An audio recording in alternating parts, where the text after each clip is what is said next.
saturated fat in the diet that leads to heart disease. Clog your arteries and make you die early. Increased bad cholesterol. आज से घी बंद. Enough. रुको, ये क्या कर रहे हो? घी क्यों फेंक रहा है? जब कोई फायदा ही नहीं है घी का तो घर में रख के क्या करना? पहले गलत वजह से और गलत क्वांटिटी में घी खा रहा था और अब घी को ही घर से हटा रहा है. न्यूट्रिशन में बैलेंस होता है, ना ओवरडोज ना boycott. What do you mean? मैं सब समझाता हूं. पहले घी को किचन में रखो.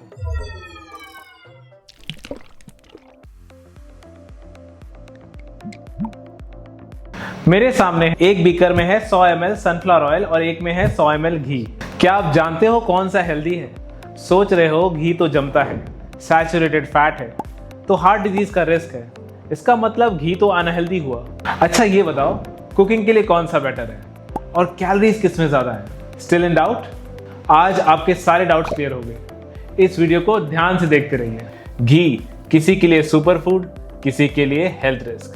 हमारे देश में लोग या तो हर चीज में घी डालते हैं या फिर घी से दूर ही रहते हैं. ये गलतफहमी काफी कॉमन है कि जो भी फैट हम खाते हैं वही सीधा बॉडी फैट बन जाता है. But honestly it's far from the truth. Fat is an essential nutrient and when used in the right amount it can be incredibly beneficial.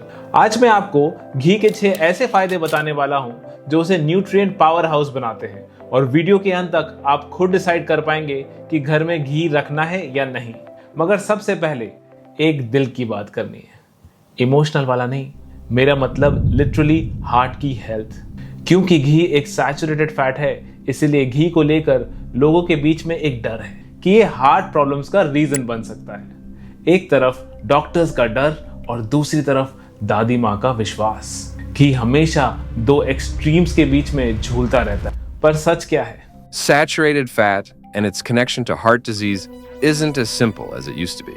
A lot of the early studies on which this idea is based, like those from Professor Ansel Keys, didn't take lifestyle factors, like smoking and sugar intake, into account. Long story short, saturated fat का direct link with heart disease is not proven. Nutrition has evolved and now context matters. What's important to understand is that saturated fat plays a critical role in hormone production, brain function and immunity. So what's the takeaway? If you're healthy, good cholesterol high है, triglycerides low हैं, inflammation minimal है, then there is no need to fear saturated fat. But moderation is key. हर दाल सब्जी में चम्मच भर घी डालना भी सही नहीं है. कितनी क्वांटिटी सही है, we'll get to that in a bit. जो घी को विलन समझ रहे थे उनके लिए घी के वो बेनिफिट्स जो आपको किसी ने नहीं बताए. घी का प्रोसेस सिंपल और नेचुरल होता है.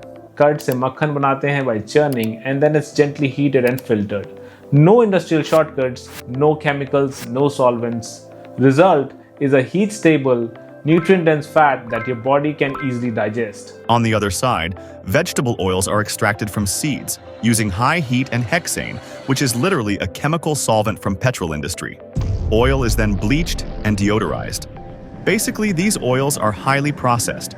In short, ghee is natural, while vegetable oils are chemically altered, low on nutrients, and oxidized even before it reaches your kitchen.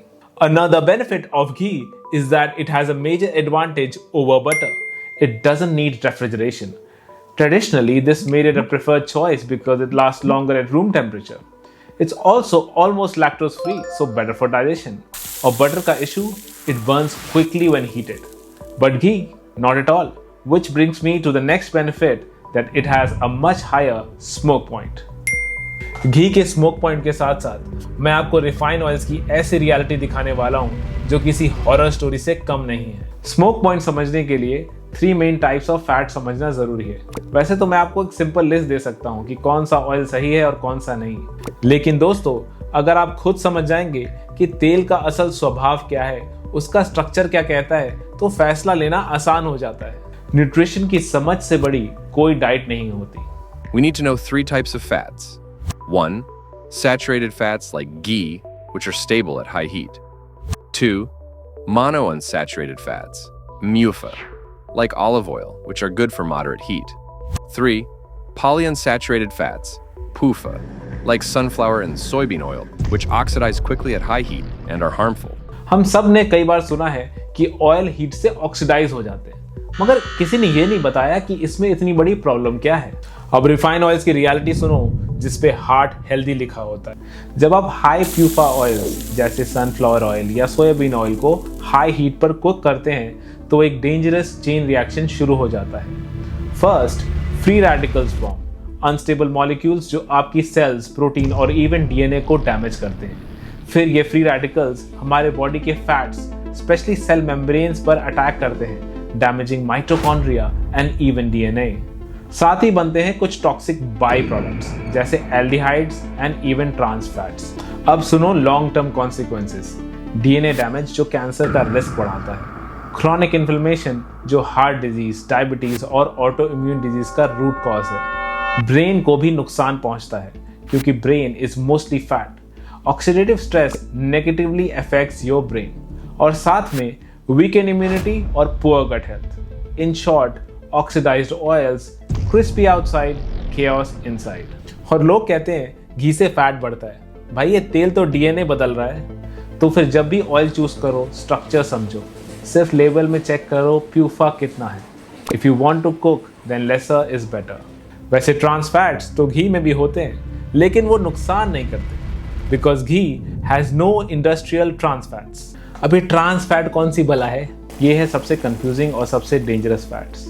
ये दो टाइप के होते हैं। Natural trans fats found in ghee, butter, meat, ये safe होते हैं। Artificial trans fat made by hydrogenating vegetable oils, यही real problem है। ये मिलते हैं वनस्पति, मार्जरीन, पैकेज्ड फूड और रीयूज्ड ऑयल्स में। ट्रांस फैट्स गुड कोलेस्ट्रॉल को कम करते हैं और बैड कोलेस्ट्रॉल को बढ़ाते हैं। बॉडी में इन्फ्लेमेशन बढ़ाते हैं, हार्ट डिजीज, स्ट्रोक, डायबिटीज सबका रिस्क बढ़ाते हैं। Pure ghee is no industrial trans fat and वनस्पति is cheap chemical cocktail। अब आप सोच रहे हो कि मैं बस डरा रहा हूं, रुको अभी सोल्यूशन भी मिलेगा। So which fat is best for cooking? पहले इस टेबल को देखो, इससे आपको क्लैरिटी मिलेगी। इस टेबल से हम समझ सकते हैं कि मोनो अनसैचुरेटेड फैट्स कुकिंग के लिए सेफ है और पॉली अनसैचुरेटेड फैट से कुकिंग अवॉइड करनी चाहिए। जिस ऑयल में ज़्यादा पूफा है वो कुकिंग के लिए सही नहीं है। सैचुरेटेड फैट बिल्कुल स्टेबल है, परफेक्ट फॉर हाई हीट या फ्राइंग। अब याद आया क्यों पहले घी में पूड़ियाँ तली जाती थी। मैंने आपके लिए एक सिंपल लिस्ट कंपाइल की है जो लाइफ इजी बना देगी। Best fat for cooking is ghee, coconut oil, avocado oil, olive oil regular, not extra virgin, and mustard oil cold pressed for gentle heat cooking only. If you're using raw for salads, dips or chutneys और बिल्कुल heat नहीं देना है तो you can use extra virgin olive oil, cold pressed sesame oil, walnut oil, flaxseed oil, मगर उसको refrigerator में रखना पड़ता है। Avoid these oils for cooking.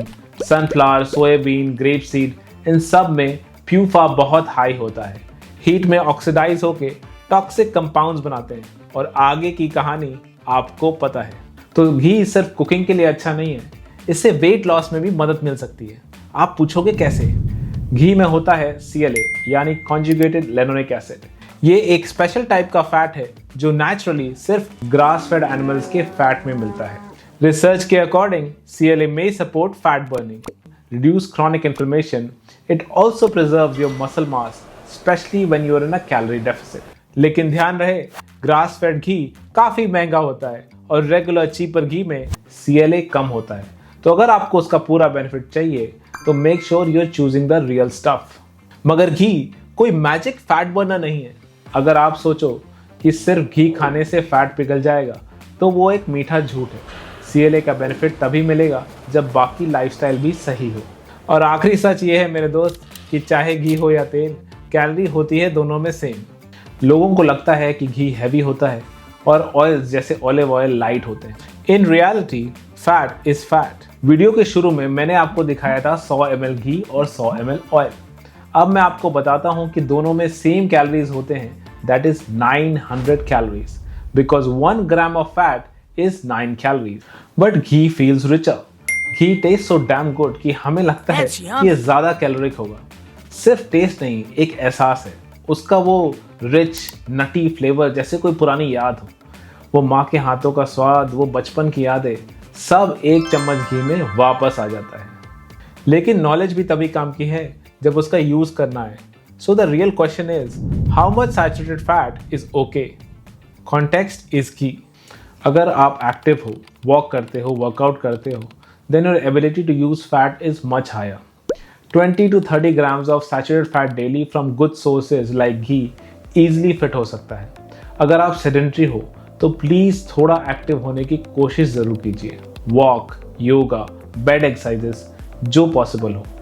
लेकिन अगर एज की वजह से या किसी हेल्थ कंडीशन की वजह से मूवमेंट लिमिटेड है, then 10 to 20 grams of saturated fat per day is okay। बस थोड़ा डिसिप्लिन जरूर रखें और याद रहे ये टोटल सैचुरेटेड फैट की लिमिट है, सिर्फ घी की नहीं। अगर बटर, रेड मीट या चीज़ भी डाइट में है तो उतना घी कम करना होगा टू स्टे इन बैलेंस। और अगर आप गलती से किसी दिन थोड़ा ज़्यादा घी खा लेते हैं तो टेंशन मत लीजिए, जब तक 90% आप गाइड फॉलो कर रहे हैं तो सब ठीक है। Instead of obsessing over grams, focus on quality. अगर फैट घी, बटर या मीट जैसे नेचुरल सोर्सेज से आ रहा है और डाइट अल्ट्रा प्रोसेस चीज़ों से फ्री है तो you are on the right track. Active हो तो बॉडी ये फैट्स इजीली हैंडल कर लेती है। Source is more important than quantity. तो दोस्तों, घी को लेके डरना या ज़्यादा खाना दोनों ही एक्सट्रीम्स है। ना तो ब्लाइंड भक्ति करनी है, ना अननेसेसरी गिल्ट। आज के ज़माने में जहाँ फेक ऑयल्स और प्रोसेस्ड फूड हर कोने में है, घी एक रियल, ट्रेडिशनल और न्यूट्रिएंट रिच फैट है जो टेस्ट के साथ साथ हेल्थ भी सपोर्ट करता है। अपने प्लेट में जगह दो, मगर बैलेंस और अवेयरनेस के साथ। अगर आपके फ्रेंड या फैमिली सर्कल में कोई है जो हर चीज़ ऑलिव ऑयल में बनाता है और घी को अनहेल्दी बोलता है तो उन्हें इग्नोर करो। लेकिन अगर आपको कोई ये कहता है कि घी तो जॉइंट्स का ग्रीस है या दिन में 18 चम्मच घी खाने से ताकत आती है, तो ब्रेन वॉश होने से पहले तुरंत जाके मेरा वो मिथ बस्टिंग वाला वीडियो देखो जहां मैंने व्हाट्सएप यूनिवर्सिटी के सभी घी वाले फेक क्लेम्स बस्ट किए हैं। Link is in the description. If this video gave you some clarity about ghee and cooking oils, hit that like button and subscribe for more such videos. I'll see you in the next one.